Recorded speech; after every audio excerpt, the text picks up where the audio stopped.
हाँ ठीक छी हम नहीं ओनाहिते बैसल छी रौद पता नहीं झाँपे उगै छै ओनाहिते तबियत सही नहीं है बाहरमे बैसल छी हाँ सब चीज भऽ गेल छै माल जालके सानी लगा के एलियै नहा सुना कऽ कनी कनी काल रौदमे बैसै छी हमरा की पता कतऽ गेलियै नहीं गेलियै से कतऽ भरि दिन रहियै से ओकरा होइ छै जे कनि मालो जालके कनि सानिये लगा दै छियै कनि पानिए पिया दै छियै ठण्डीके मौसम छै तऽ कनि झोली ओढ़ा दै छियै आओर नहि उतारि दै छियै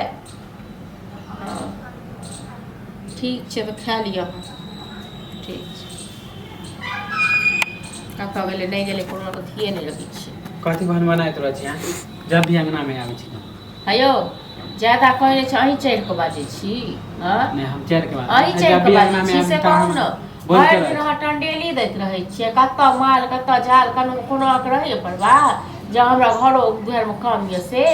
है तऽ कनि घूमे ला चलि जाइ छियै तऽ अहाँ जिंदगी भरि घूमते रहब बुझलौ ने घरमे रहै छी कनि बोरिंग फील घरमे रहब आ इएह पर अहाँ बिजनेस करै छी बुझलहुँ आ इएह पर अहाँके पैसा मांगि कऽ देब हम नहीं कहब हम 1 रुपैया नहीं देब मांगि कऽ तहन अपन व्यवस्था करू जखन अहाँ नहीं हमरा पूछब तो कथी पूछब तऽ बाहर रहै छै कोनो कनि घूमे के हमहूँ पैसे के व्यवस्था में रहै छी पैसे के व्यवस्था में रहै छै बड़का पैसा के व्यवस्था के अहाँ के लगे खाली घूमे हमहूँ गेल छलै पैसे के हाँ यो तऽ जे बिजनेस केनहार रहै छै ने से पहिले 2 साल 4 साल काम करै छै पैसा जमा करै छै जे भैया के कहले तऽ कहलिए भैया पास रहतै तखन ने कहबै हम नहीं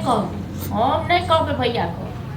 अहाँ बड़ चलाक छियै हाँ एमे चलाकी के की बात है अहाँके जे बिजनेस करे अहाँके जे कहलहुँ कमाई लेल जाय लेल से हम तऽ भेल ले आ भैया के कहिए पैसा दे हम नहीं इंतजार कर छै 1 साल कमा के फिर खोलो कतऽ से हमरा घर वाला कतऽ से एतै से कहू ने है तऽ कहा काम करे ना तऽ कहीं से न कहीं से तो जुगाड़ करे छै काम जे करे छै तऽ कहाँ लाख रुपैया के महीना उठबै छै 12,000 के महीना उठबै छै ओहे में अपनो पेट पाले छै ओहे में हमरो पेट पाले छै ओहे में अहूँ के पेट पाले कोनो 1 लाख नहीं मांगे छै 20,000 मांगे नहीं या हमरा पास 5 गो रुपैया नहीं है हम नहीं दे हां तऽ कहियो कि दे के मन नहीं त सिखा देबे भैया के कि नहीं दे सिखेबै नहीं तो सिखेबे करबै अपन घर वाला के नहीं सिखेबै त ककरा सिखेबै हमहू पैसे के जुगाड़ कहले कि भाइयो दे देता कुछ हमहू जुगाड़ कर लियो पैसा के जुगाड़ कि अपना नहीं होइयो हां त आशा के खुशी नहीं कि हम जे बिजनेस करे काथी के खुशी तखन होइते जखन के कहने रहो जाओ दुनु भाई काम करब आ कर्जा वर्जा सब है तखन हां त हमरो रहे ओते 6 महीना हम कमाए हम चाहे थे कि केकरो में नौकरी नहीं कर अपन नहीं आ चाहे छी ककरो नौकरी नहीं करिए आ हमरा ऊपर से पैसा गिरे हां ऊपर से पैसा हां त ठीक है हमहू जाय छी कोनो चीज बेच उच देब हम कथी बेच देबै हमहू बेच कथी बेच देबै से कहू न तकरा बाप में त एकदम चीज कोनो चीज बेच देतै कथी बेचबै खोल के त आ सब पैसो रे देबै माने कोई चीज हां कोनो चीज पेड़ है बेच देबै कन देखबे हम गाछ से हाथ लगा के नहीं हाथ का काटबे तखन हां त देखो की करै छी हम बेच देबै देखियो न नहीं अपन हम पंचायती बेचेलो तखन फेर